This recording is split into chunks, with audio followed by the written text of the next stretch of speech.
नमस्ते दोस्तों, आप सबको मेरा राधे राधे और आप सबका स्वागत है मेरे इस YouTube channel Radhe Radhe eternal में। और आप सब बहुत ही सुख समाधान से अपनी जीवन व्यतीत कर रहे होंगे और कृष्ण भगवान की कृपा दृष्टि आप पर हमेशा है, इसका मुझे पूरा विश्वास है। तो बढ़ते हैं आज की कहानी की तरफ। आज की कहानी संत रविदास जी के बारे में ही है। बहुत ही सुंदर कहानी है। इसमें से हमें ज्ञात होता है कि अपने गुरुओं का कहना हमें हमेशा मानना चाहिए। तो बढ़ते हैं आगे कहानी की तरफ। तो संत रविदास जी के बारे में हम सब ने जाना कि बहुत ही कम उम्र में 7 साल की उम्र से ही उन्हें भगवान का दुष्टांत हो चुका था और वो अध्यात्म की तरफ बढ़ रहे थे। बहुत से लोगों के उन्होंने अध्यात्म दिया, बहुत लोगों को उन्होंने दीक्षा दी। साथ ही साथ सत्संग में जो लोग आते थे उन पर भी उनकी कृपा हमेशा ही बनी रहती थी। उनके सब लोगों के प्रॉब्लम्स उन्होंने हमेशा ही सॉल्व किए। तो ऐसे एक दिन उनकी ख्याति सुनकर राजा पीपा जो थे वो उनके पास पहुँचे और वो उनसे मिलना चाहते थे, उन्हें देखना चाहते थे। तो वो पहुँचे वहाँ पे और पहुँचने के बाद उन्होंने राजा पीपा ने उनके चरण स्पर्श किए, उनका सत्संग जो था वो सुना। वो बहुत ज़्यादा प्रभावित हो चुके थे संत रविदास जी से कि इतनी कम उम्र में कितना ज्ञान इस आदमी को है। तो वो बहुत ही ज़्यादा प्रसन्न थे। और फिर उन्होंने जब सब हुआ, सत्संग वगैरह सब होने के बाद में उन्होंने बात की संत रविदास जी से, थोड़ी बहुत चर्चा वगैरह हुई। और उसके बाद उन्होंने रविदास जी से कहा कि आप मुझे ज्ञान दीक्षा दीजिए। ऐसा उन्होंने कहा कि मुझे ज्ञान दीक्षा, नाम दीक्षा दीजिए। तो तभी फिर रविदास जी, जैसे हम सब जानते हैं कि वो अपना काम करते करते भगवान का ध्यान करते थे। जैसे सत्संग खत्म हुआ उसके बाद में उन्होंने अपना जो चर्चा वगैरह होने के बाद में अपने दिनचर्या में लग गए थे। तो उन्होंने एक कुंडे से पानी निकाला और उस कुंडे में चमड़ा भिगोया हुआ था। जो जैसे हम जानते कि वो जूते बनाते थे, चमड़ा भिगा कर रखना पड़ता है। तो उस कुंडे से उन्होंने पानी निकाला और वो पानी निकाल कर उन्होंने वो राजा पीपा को दिया। अब राजा पीपा ने ले तो लिया, उनको बड़ा आश्चर्य हुआ कि ये कौन सा पानी दे रहे, चमड़े का पानी। पहले के ज़माने में आप जानते हैं कि चमड़े को अस्वच्छ समझा जाता था, लेकिन वो उनकी दिनचर्या थी, वो उनका कामकाज था। तो क्योंकि जूते बनाते थे तो उसे भिगा के रखना, जूते बनाना उनका काम था। तो उसी कुंडे में से उन्होंने पानी निकाल के दिया। तो राजा को बड़ा आश्चर्य लगा, उन्हें घृणा भी आई कि ये क्या पानी निकाल के दे दिया मुझे गंदे से कुंडे में से। पर उन्होंने उनका अपमान नहीं किया। जैसे उन्होंने उनको वो पानी अपने हाथों में दिया तो उन्होंने वो पानी तो ले लिया और उनका चेहरा संत रविदास जी देख रहे थे कि इनको अच्छा नहीं लगा, पर वो कुछ बोले नहीं। और राजा ने भी उनका, अभी इतने बड़े आदमी ने अगर दिया है, एक संत ने दिया है, तो इसलिए उन्होंने वो पानी लिया तो सही, लेकिन उन्होंने वो पानी ग्रहण नहीं किया। उन्होंने ऐसे बताया कि मैं ग्रहण कर रहा हूँ, और ऐसा करके उन्होंने हाथ थोड़ा टेढ़ा कर दिया और वो जो पानी है वो उनकी जो पोशाक थी उसके हाथ के क्या कहते हैं उसको, स्लीव्स जो रहती है उसमें अटक गया। ऐसा मैंने पिया तो नहीं, लेकिन ऐसे बताया कि मैं पी रहा हूँ, मगर पूरा पानी उन्होंने उंडेल दिया और वो जाके उनके जो उनकी पोशाक है उसके हाथ के जो कपड़ा था उस पर गिर गया।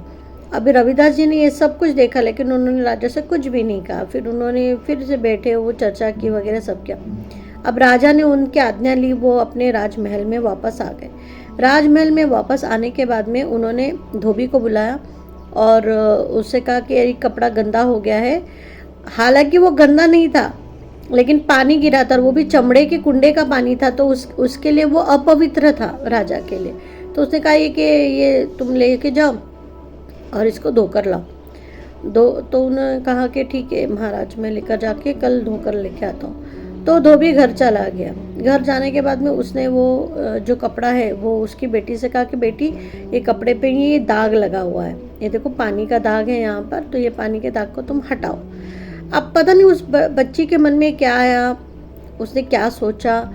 तो उसने क्या किया, उसने देखा कि अरे ये कुछ गीला गीला सा है, कुछ पानी है। उसको लगा पता नहीं, जैसे उनको तो ज़्यादा कुछ जैसा आप जानते हैं खाने पीने को मिलता नहीं था। अभी राजमहल से राजा के कपड़े आए ने, उसे लगा कि शायद कोई रस होगा या कुछ होगा, ऐसा समझ के वो लड़की ने क्या किया, गलती से वो जो हाथों का उनका जो पोशाक था जिस पे के वो पवित्र जल गिरा था, उसे लगा शायद ये कोई रस होगा, कुछ होगा, ऐसा समझ के छोटी सी बच्ची थी, वो भी कुछ 5-6 साल की ही बच्ची थी। तो उसने बच्चों को कैसा रहता है ना कि राजमहल से कपड़े आए, कुछ गिरा है, यानी कि कुछ खाने की चीज़ होगी, ऐसा समझ के उसने क्या किया, उस रस को उसने चूस लिया। वो धोने के लिए कपड़े डालना था, पर उसको लगा पता नहीं क्या ये अच्छा सा द्रव्य दिख रहा है, कुछ बढ़िया सा दिख रहा है, उसके मन में वो बात आई और उसने वो जो भी रस था उसको चूसने की कोशिश की उस कपड़े में से। तो जैसे वो चूसने लगी उस रस को, एक थोड़ी क्षण बाद ना वो लड़की पूरी तरीके से बदल गई, पूरी तरीके से बदल गई। वो अध्यात्म की बात करने लगी। सोचिए 5-6 साल की लड़की, एक धोबी की लड़की, उसने तो कभी अ अक्षर तक नहीं पढ़ा कभी ज़िंदगी में, क्योंकि पहले के ज़माने में तो हम बच्चों को पढ़ाते ही नहीं थे, मगर वो अध्यात्म की बात करने लगी, बड़ी बड़ी बातें करना चालू कर दे, स्तोत्र बोलने लग गई और अध्यात्म के बारे में अपने पिताजी से वो संभाषण करने लगी कि ऐसा होता है, गुरु ऐसे होते हैं, भगवान ऐसा होता है। तो धोबी इतना आश्चर्यचकित हो गया, उसको लगा ये क्या बातें कर रही है, उसके तो कुछ समझ में नहीं आया, इसको क्या पागल हो गई, क्या हो गया, इसको कुछ समझ में नहीं आया। वो सोच में पड़ गया। फिर उसने थोड़ी देर से ध्यान देना छोड़ दिया, लेकिन उसको पता चल गया कि कुछ अलग बात कर रही है ये लड़की, बहुत बड़ी बड़ी बातें करने लग गई वो भगवान के बारे में, शास्त्रों के बारे में, और वो इतना आश्चर्यचकित हो गया। फिर वो दौड़ता हुआ राजा के पास गया और राजा से उसने पूछा कि महाराज जी आपके कपड़ों में क्या गिरा था। उन्होंने पूछा तो बोले क्यों, नहीं मैं जानना चाहता हूँ क्योंकि कुछ अलग हुआ है मेरे घर में, इसलिए मैं पूछ रहा हूँ आपसे। तो बोले कपड़े पे वो जो संत रविदास जी हैं उन्होंने मुझे एक कुंडे का पानी दिया था, वो पानी गलती से मेरे कपड़ों पे गिर गया, इसलिए वो मैंने धोने दिया। तो उसने बोला अच्छा, तभी मैं बोलूं कि मेरी बेटी इतनी बड़ी बड़ी बातें क्यों करने लगी है। तो राजा ने भी आश्चर्य से पूछा क्या हुआ, क्या हुआ, क्या तुम्हारी बेटी क्या बात कर रही है। तो उसने कहा जैसे वो गलती से उसे लगा शायद कुछ रस वगैरह है, ऐसा समझ के उसने वो पानी चूस लिया आपके कपड़ों का, और जैसे ही उसने ये पानी चूसा वो बड़ी बड़ी अध्यात्म की बातें करने लगी है, गुरुओं के बारे में बात करने लगी, शास्त्रों के बारे में बात करने लगी है, संतों के बारे में बात करने लगी, भगवान के बारे में बात करने लगी, जिसने आज तक कभी भगवान को हाथ तक नहीं जोड़े। मेरी बेटी इतनी बड़ी बड़ी बातें करने लगी, इसीलिए मैं दौड़ता हुआ आया कि पता नहीं क्या हो गया, मैं आपसे पूछूं।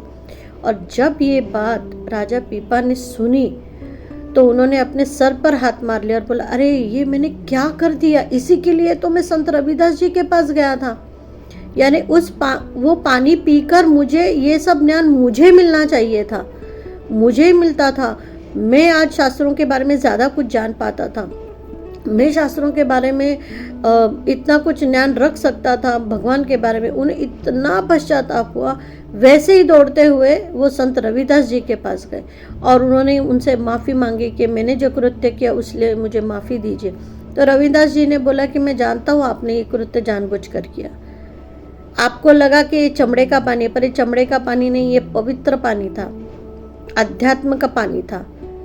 हाँ, आपको इसलिए ये लगा कि मैंने चमड़ा भिगा, चमड़ा तो मेरा कारोबारी है, मैं चमड़ों के जूते बनाता हूँ, आप भी जानते हैं, लेकिन वो चमड़ा ऐसा वैसा चमड़ा नहीं है, उस चमड़े में से आध्यात्म निकलता है, और जब मैंने उसे वो कुंडे में भिगाया तो वो पवित्र पानी बन गया, आध्यात्मिक पानी बन गया था, इसलिए मैंने आपको वो पीने के लिए दिया था। पर खैर कोई बात नहीं, गलतियाँ सभी से होती है, आपसे भी होगी, इसमें बहुत बड़ी बात नहीं। लेकिन अब मैं आपको नाम दीक्षा दूंगा और आपको वो नाम जप करके उससे अभी आपको जो कुंड का पानी पीने से आपको अचानक से मिलने वाला जो ज्ञान था, आध्यात्मिक ज्ञान था, अब उसके लिए आपको मेहनत करनी पड़ेगी महाराज। अब आपको ये नाम जाप करके, नाम दीक्षा लेने के बाद में आपको कड़ी मेहनत करके इन सारी दीक्षाओं को, इन सारे अध्यात्म को आपको लेना पड़ेगा। जो आपको सहज मिल सकता था, लेकिन आपके एक शक के कारण आपने वो खो दिया और वो उस लड़की को मिल गया जिसने न जानते हुए उस रस को पी लिया। जो आपको मिलना था वो किसी और को मिल, इसको कहते हैं तकदीर, इसको कहते हैं भगवान की करनी। अब आपको नाम दीक्षा तो मैं ज़रूर दूंगा, मगर आपको इस नाम दीक्षा से कड़ी मेहनत करके आपको अध्यात्म सफलता हासिल करनी पड़ेगी। तो ये थी आज की कहानी दोस्तों। तो आप मुझे ज़रूर बताइएगा कि आपको ये कहानी कैसी लगी। ये कहानी सुनने के बाद तो मुझे बहुत यकीन हो गया कि जिसके नसीब में जो है वो उसी को मिलता है। राजा ने एक छोटी से शक के कारण, एक घृणा के कारण वो अध्यात्म का जो एक रस था उसको खो दिया, और वो जाकर मिल गया एक छोटी सी बच्ची को जिसको तो उस बारे में ज्ञान ही नहीं था। लेकिन कहते हैं ना, भगवान जिसको जो देना चाहते हैं वो उसी को मिलता है। राजा के नसीब में कड़ी मेहनत करके ही अध्यात्म को हासिल करना था, और उस छोटी सी बच्ची, निरागस बच्ची को, जो कुछ भी नहीं जानती, पवित्र बच्ची थी वो, एकदम उसका हम कहते हैं ना, बच्चे तो भगवान का रूप होते, बस वैसी ही बच्ची थी जिसको तो अध्यात्म के बारे में तक नहीं पता था आज तक, पर उसको वो ज्ञान भगवान देना चाहते थे। कृष्ण भगवान, विष्णु भगवान उनको देना चाहते थे, और वो उसे सहज मिल गया और उसका जीवन सफल हो गया। और राजा को कड़ी मेहनत करके अध्यात्म को हासिल करना पड़ा, क्योंकि उनके मन में शक आया भगवान के बारे में। संत रविदास जी को भगवान की कृपा है, उस भगवान के बारे में उनको शक आया, तो उनको उसकी शिक्षा भी मिली, और अब कड़ी मेहनत करके उनको अध्यात्म पाना था।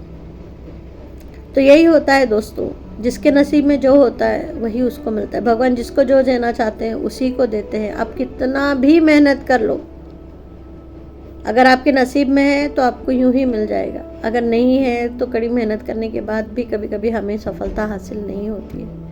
इसलिए कभी अपने गुरुओं पे, जो भी जिनसे भी आपने दीक्षा ली होगी या जिन भी गुरुओं को आप मानते होगे, भगवान को मानते होगे, तो उनकी शक्तियों पे कभी शक मत कीजिएगा, वरना ऐसा कुछ हमें भोगना पड़ता है जिसकी तो हमने आशा भी नहीं की होती। तो दोस्तों, ये थी आज की कहानी, और मुझे पूरी आशा है कि आपको पसंद आई होगी। अगर पसंद आई होगी तो राधे राधे ज़रूर लिखिएगा, और मेरे चैनल को लाइक, सब्सक्राइब और शेयर ज़रूर कीजिएगा, और आगे अपने दोस्तों तक भी बढ़ाइएगा, शायद उनको भी आज इस कहानी को सुनने की ज़रूरत होगी। तो मिलती हूँ आपसे फिर एक बार अगले ऐसी सुंदर एक कथा के साथ। तब तक आप सबको मेरा राधे राधे।